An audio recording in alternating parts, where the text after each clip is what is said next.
course, we are following quite closely the developments around the Boeing story. Just the incident last Friday when the door plug blew out on one of the flights over to Alaska, or on Alaska Air rather. What we did see earlier on, of course, Balesa telling you, the CEO of Boeing, David Calhoun, admitting the company had made a mistake following the door plug incident on the 737-Max9 blowing out in the middle of the Alaska Airlines flight, as I said last Friday. Thankfully, no passengers were harmed, but the Federal Aviation Administration over in the U.S. did ground the Max9 planes for inspection. This week, we had developments with Alaska Airlines saying, as well as United Airlines, in fact, two other largest operators of the 737-Max9, saying that they had found loose parts on the same areas of other MAX-9s that went under review. But to discuss any potential impact for carriers here on the continent, I'm joined by Sean Mendis.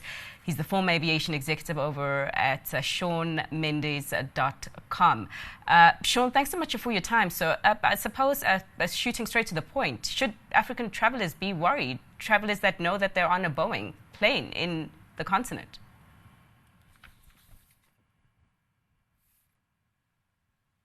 I don't think this particular problem affects African travelers much at all. There's only one 737 MAX 9 currently operational in Africa, and that one is with Air Tanzania in Tanzania.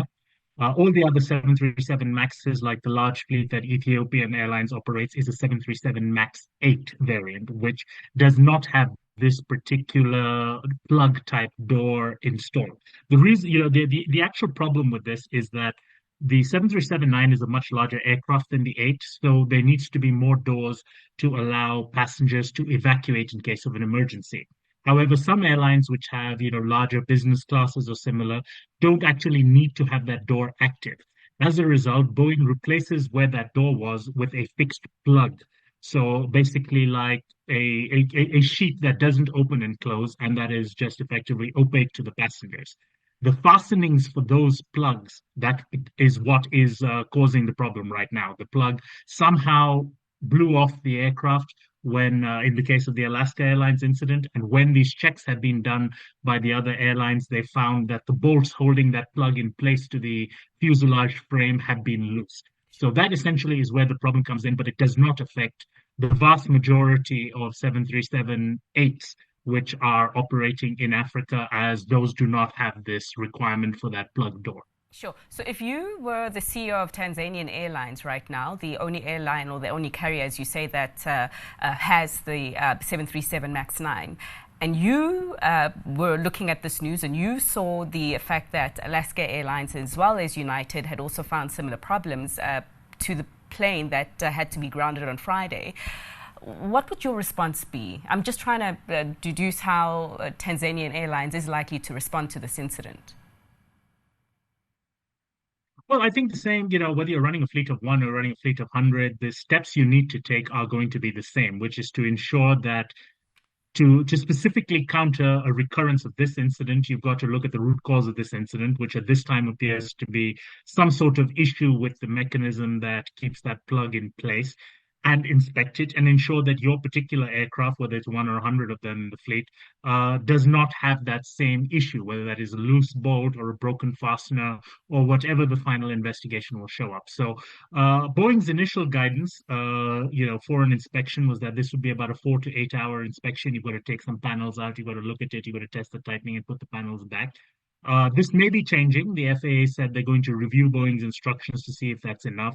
But I think in the short term, as long as they've conducted the initial guidance which came out of Boeing for all the 737 MAX-9 operators, I'd be fairly confident that you could fly that plane without too much risk or worry of a recurrence of this specific event. That's not to say other things may not also come up in the course of this investigation, but from what we know right now, this is the best information, and this is the safest way to fly the planes as a result. Sure. Talking about safety, I suppose that one cannot argue against the safety record of air travel, seen as one of the most safest way to travel.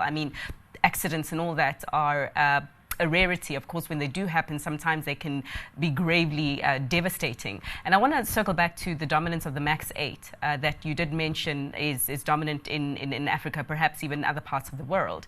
And I want your thoughts on what you reckon the reputation of Boeing is amongst African carriers right now, because think that quite a number of people would not have forgotten the fatal incident in 2019 that happened on one of Ethiopian Airlines MAX 8 carriers, which of course just followed the similar incident, although not as grave as what happened with Lion Air. No, absolutely. And I think, I'll take that as two parts on this. First part, in terms of safety, yes, absolutely. Aviation is absolutely the safest way of transport, especially in Africa, where the roads can lead to far more fatal accidents and far more likelihood of injury than flying. So, the most risky part of an air travel journey is driving to the airport. And I think even with with accidents like this in Alaska, the fact that the aircraft was able to make it safely to the ground with no major injuries to passengers is just a testament to aviation safety and the contingencies and redundancies that are in place to ensure that that even a structural failure like that will result in no casualties. On the second part, with regards the 737 Max 8 and Boeing. I think Boeing has blood on its hands with respect to how they marketed the Max 8. They've had a real come to Jesus time over the last few years where they've had to make some significant changes within the organization. But these are just the first steps. The rut runs very deep over there. There needs to probably be a complete overhaul of upper management. I think David Calhoun is doing a good job as a transitional role, but he's not going to be the long-term solution.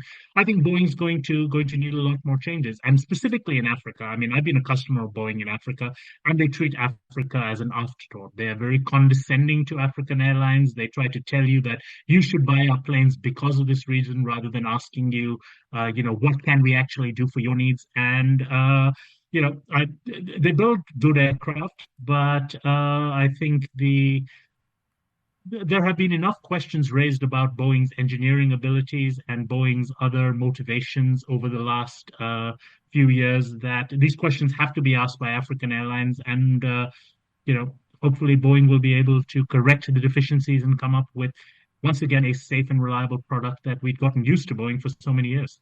For sure. I mean, just to the point of perhaps the fractured relations between, relatively fractured relations between Boeing and African travelers. I'm just reminded by the lawsuit initiated, of course, by one of the South African airlines, Kame, back in in fact, it has been ongoing over the agreement to buy 8 of its 737 Maxes at the time, seeking damages for around $83 million. The Kame, of course, has subsequently been placed in business rescue because of a whole host of things. We do know that many travel airlines, or rather did not make it through the pandemic as a result of grounding. But it will be interesting to see how future relations between Boeing and perhaps the continent do develop following this latest defect from the carrier. But Sean, we'll leave it there for now. Thanks so much for your time. So Sean Mendis, he's the former aviation executive over at SeanMendis.com.